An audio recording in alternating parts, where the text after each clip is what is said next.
Kalau pakai US ya berarti cuma berapa? 87. Jadi alat Kok. ini alat buatan Rusia yang mempunyai kalibrasi basicnya adalah Euro atau Eropa mungkin. Jadi karena kita kemarin waktu pada saat kita balap di Jambi menggunakan Shell Nitro Plus yang kita tahu oktannya jauh lebih bagus dibandingin Pertamax Turbo, yang setelah kita ketahui dari event seri 3 kemarin di YCR Mijen, akhirnya kita putuskan untuk pakai Shell Nitro Plus gitu, karena kita tahu Pertamax Turbo sendiri sekarang oktannya jauh dari apa yang dipublish oleh mereka. Misalnya mereka mempublish itu bahwa 98 ronnya, tapi aktual di lapangan itu paling 91 atau 92 gitu.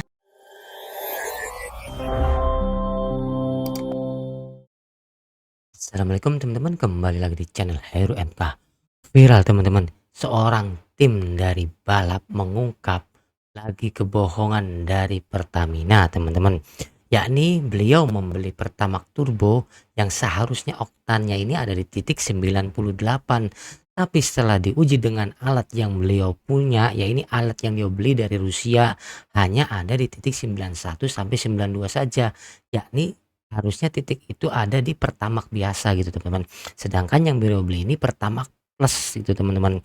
Gila sih ini teman-teman, kalau memang apa yang beliau buktikan ini benar-benar nyata semua SPBU seperti itu teman-teman. Oke, nggak usah berlama-lama, kita langsung saja lihat pembuktian atau lihat video lengkapnya dari tim balap tersebut teman-teman.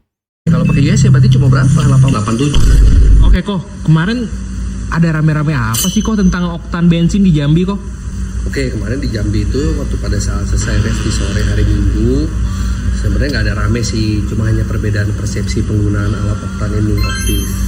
Jadi alat oktan optis ini alat buatan Rusia yang mempunyai kalibrasi basicnya adalah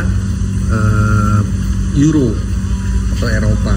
Nah, jadi dari pihak panitia mempunyai alat ini baru, tapi memang karena dia belum tahu bahwa kita di Indonesia menggunakan kalibrasi USA, karena Pertamina sendiri menggunakan metode pengujian ASTM, jadi ada selisih di oktannya. Nah, memang regulasi dari event yang di Jambi kemarin adalah batasan bahan bakar sampai dengan 100 ron 100, tapi ron 100 itu ada ron yang menggunakan kalibrasi USA, sedangkan alat yang masih baru itu basic kalibrasinya adalah Euro. Nah, itu yang membedakan. Jadi mungkin karena kita kemarin waktu pada saat kita balap di Jambi menggunakan Shell Nitro Plus yang kita tahu oktannya jauh lebih bagus dibandingin Pertamax Turbo, yang setelah kita ketahui dari event seri 3 kemarin di YCR Mijen, akhirnya kita putuskan untuk pakai Shell Nitro Plus gitu, karena kita tahu Pertamax Turbo sendiri sekarang oktannya jauh dari apa yang dipublish oleh mereka. Misalnya mereka mempublish itu bahwa 98 ronnya, tapi aktual di lapangan itu paling 91 atau 92 gitu. Jadi akhirnya waktu pada saat event di Jambi kita stok Shell Nitro Plus yang oktannya pas kita beli di pom bensin itu 98 gitu. Nah, jadi mungkin kalau teman-teman yang punya alat seperti ini harus disesuaikan untuk kalibrasi USA, yang itu kalibrasinya dipakai oleh Pertamina di Indonesia. Jadi seperti ini kalau kita pencet, nah ini kalibrasi Euro, apa PYC ya, kalibrasi Eropa. Nah, untuk bisa dirubah menjadi kalibrasi ke USA itu ada tombol kecil di sini. Ini dipencet berbarengan sama ini, biar kalibrasinya bisa disetarakan sama kalibrasi USA atau sama dengan metode pengujian dipakai oleh Pertamina. Nah, untuk tadi kita melakukan uji coba perbedaan bahan bakar Pertamina dan Shell. Ini tadi bonnya kita beli langsung. Jumlahnya 5 liter. Tipe bensinnya V-Power Nitro Plus. Kamis 26 Desember jam 12:37. Nah, yang Pertamaxnya kita beli sama di tanggal 26 bulan 12 2024, jamnya jam 12:30. Pertamax Turbo 5 liter. Kita Jadi kita menggunakan kalibrasi USG. Jadi mungkin untuk teman-teman yang tidak tahu bisa dirubah biar kita sama-sama edukasi biar jadi lebih pintar gitu. Kita punya lah. Oke. Ya, itulah teman-teman video dari pengujian oktan Pertamax Plus teman-teman. Ternyata setelah diuji oktannya itu hanya ada di titik 91 sampai 92, yaitu Pertamax biasa, sedangkan yang beliau beli ini Pertamax Plus. Ini gila sih teman-teman. Oke teman-teman, setelah melihat video pembuktian dari tim balap ini, kita langsung saja lihat berita update terkait Pertamina teman-teman. Ada isu bahwa uang aliran korupsi ini mengalir ke Boy Thohir dengan dibantu oleh Erick Thohir, Menteri BUMN teman-teman. Hasil BAP dari Kejagung, tersangka ini mengikuti arahan dan dijamin keamanannya oleh Boy Thohir dengan dibantu Menteri BUMN yaitu Erick Thohir, dengan bukti catatan dan dokumen yang mengarah ke Boy Thohir. Nggak usah berlama, kita langsung saja lihat ke videonya. Mulai terbongkar mafia elit di balik skandal BBM oplosan. Bukti yang ditemukan Kejagung di rumah Riza Khalid nunjukin aliran duit yang udah diatur rapi banget sebesar 50 miliar ke Erick Thohir dan kakaknya yaitu Boy Thohir. Mereka dapat 50 miliar sebagai uang koordinasi yang dikirim lewat Hussein ke Arya Sinulinga, staf sus BUMN yang juga tangan kanan Erick. Dan gak berhenti di situ, Kapolda Metro Jaya, Karyoto, juga kebagian jatah 25 miliar per bulan lewat Fada Rafiq. Jelas, uang ini buat mengamankan operasi haram dan nutup rapat-rapat penyelidikan. Bahkan, mantan Deputi Penindakan KPK pun ikut main buat jaga skandal ini biar gak bocor. Nah yang lucu dari kasus ini, awalnya Kejagung bilang di berita, ini BBM oplosan. Pas netizen mulai ngamuk, mendadak diubah jadi BBM blending. Serius nih? Ada yang panik di belakang layar? Atau ada gesekan antara Kejagung dan KPK saling ancam buku dosa masing-masing institusi dan ngelindungin Thohir bersaudara ini? Gila sih kalau masih dibelah dan ditutupin. Korupsi hampir 1.000 triliun. Ini bikin semua mata tertuju ke Presiden Prabowo. Apakah makan Asia berani berantas tegas korupsi tanpa pandang bulu seperti janjinya saat kampanye? Atau kita harus lihat negara kita dipimpin oleh boneka politik? Pernah berpikir mengapa para tersangka berani melakukan operasi gila seperti ini? Semua pelaku kasus Pertamina Patraniaga dalam BAP mengaku mengikuti arahan dan dijamin keamanannya oleh Boy Thohir dengan bantuan Menteri BUMN Erick Thohir. Pengakuan ini juga didukung dari hasil penggeledahan rumah Riza Khalid, ayah salah satu tersangka.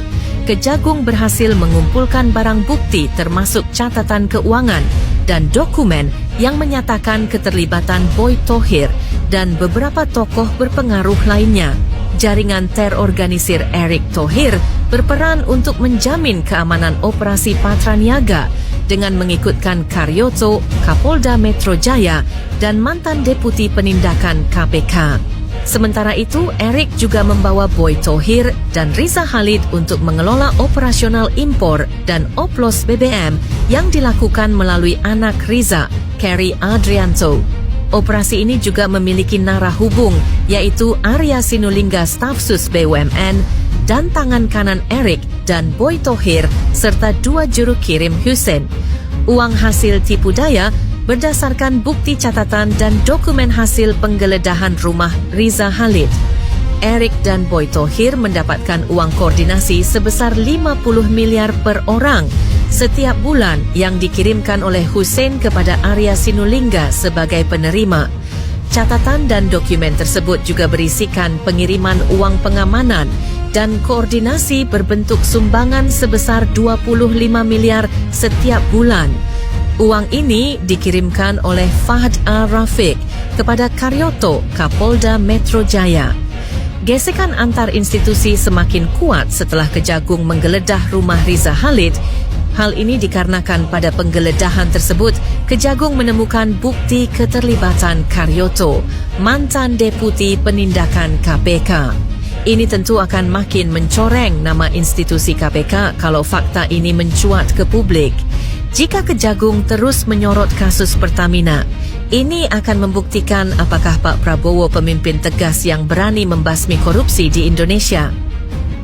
bakal jadi pengungkapan besar dalam sejarah. Ahok dipanggil oleh Kejaksaan Agung untuk diminta keterangan dan membantu membongkar kasus korupsi Pertamina yang merugikan negara sampai 983 triliun. Beliau benar-benar siap jika ada yang melindungi. Yap, baru-baru ini seperti kita tahu bahwa Pertamina jadi sorotan masyarakat karena direktur utama mereka bahkan beserta jajaran-jajaran tinggi melakukan korupsi besar-besaran yang menipu masyarakat. Dari yang tadinya RON BBM 90 mereka oplos jadi 92. Nah, di dalam kasus ini ternyata ada satu tokoh yang bisa membongkar besar-besaran apa yang terjadi di Pertamina, teman-teman, yaitu Pak Ahok. Beliau ternyata pernah menjabat sebagai komisaris utama di Pertamina. Meskipun hanya satu periode, tapi beliau ternyata memiliki semua data-data dan bukti-bukti yang kalau diminta dan beliau dilindungi, maka semuanya bisa dipenjarakan sama beliau. Bahkan ini disampaikan langsung dalam sesi wawancara dalam beberapa waktu lalu. Ahok dengan tegas mengatakan bahwa beliau mengetahui semua yang terjadi, tapi beliau saat ini kan tidak masuk ke dalam pemerintahan. Ia sampai menyampaikan bahwa ia bukan orang pemerintah, tentu saja tidak ada yang melindunginya, tapi bisa dipastikan ia tahu semuanya, dan itu alasannya kenapa Kejaksaan Agung membutuhkan Ahok untuk membongkar kasus ini. Semoga kasus ini terbongkar sampai ke akar-akarnya. Pak Ahok, saya mau bertanya, Anda merasa berhasil atau gagal sebagai komisaris utama Pertamina 2019 sampai 2024 dengan adanya kasus korup terbesar di Pertamina yang merugikan negara hampir sebesar 1.000 triliun rupiah? Tolong jawab Pak Ahok. Kalian jangan anggap saya nggak berdaya hari ini ya. Mungkin ada yang anggap saya itu macan ompong di Pertamina karena nggak jadi dirut. Tapi kalian tunggu, waktu akan berputar. Semua catatannya akan saya pegang. Satu hari ganti rezim, mempenjarain kalian semua. Kalian ingat baik-baik kalimat saya, direksi. Saya boleh keluar dari sini, tapi catatan yang saya punya, kalau rezim betul-betul mau membereskan negeri ini dari di migas dan Pertamina, saya berani jamin, saya dengan data ini akan penjarakan kalian semua. Oke lah, keren lah Pak Ahok. Mungkin sebagian orang ada menganggap, wow Pak Ahok ini keren, membuka-bukaan dan segala macam. Tapi menurut saya terlambat. Lebih saya apresiasi lagi kalau dulu dia pada saat Pak Ahok sebagai komisaris utama Pertamina buka-bukaan, berani beberkan semua. Kan kata dia punya data, rekaman, dan segala macamnya itu tentang bobnya oknum-oknum Pertamina. Harusnya dibuka pada saat itu. Kalau sekarang terlambat lah. Negara sudah merugi banyak, masyarakat juga merugi, ya kan?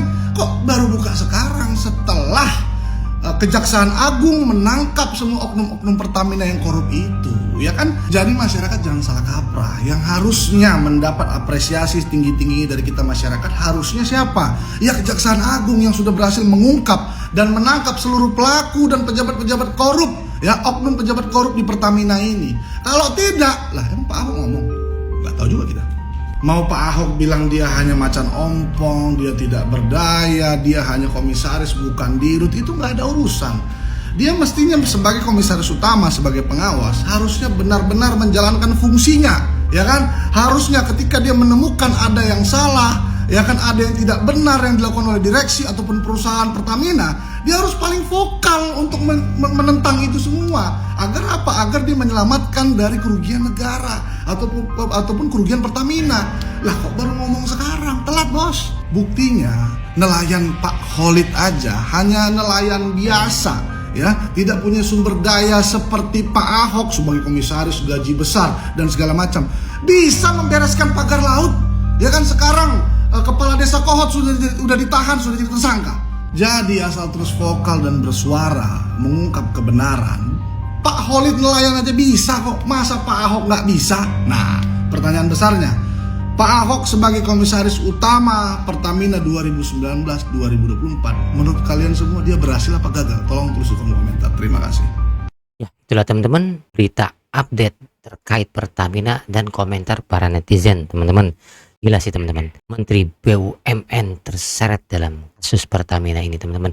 Kita lihat saja nanti teman-teman, apakah Kejagung berani tegak lurus untuk menangkap koruptor sampai ke akar-akarnya, dan gimana tanggapan Presiden Prabowo ketika di lingkaran sekelilingnya tersangkut terkait korupsi Pertamina ini. Apakah Pak Prabowo ini berani untuk meringkus para koruptor yang ada di lingkarannya, ataukah ya hanya sekedar macan ompong saja, teman-teman. Dan terkait Pak Ahok, tidak ada kata terlambat, Pak. Kalau memang Bapak sekarang ini memiliki bukti, ya laporkan saja. Bawa bukti-bukti yang Bapak punya. Gak usah Bapak menunggu masuk di dalam lingkaran penguasa. Sudah, kalau memang Bapak memiliki bukti, laporkan saja. Tunjukkan bukti-buktinya agar semuanya lebih terang benderang, Pak. Biar persepsi masyarakat ini kan Bapak yang macan ompong. Oke teman-teman, gimana menurut pendapat kalian? Tuliskan di kolom komentar. Jangan lupa like, komen, dan subscribe. Nyalakan lonceng notifikasinya. Salam netral, assalamualaikum.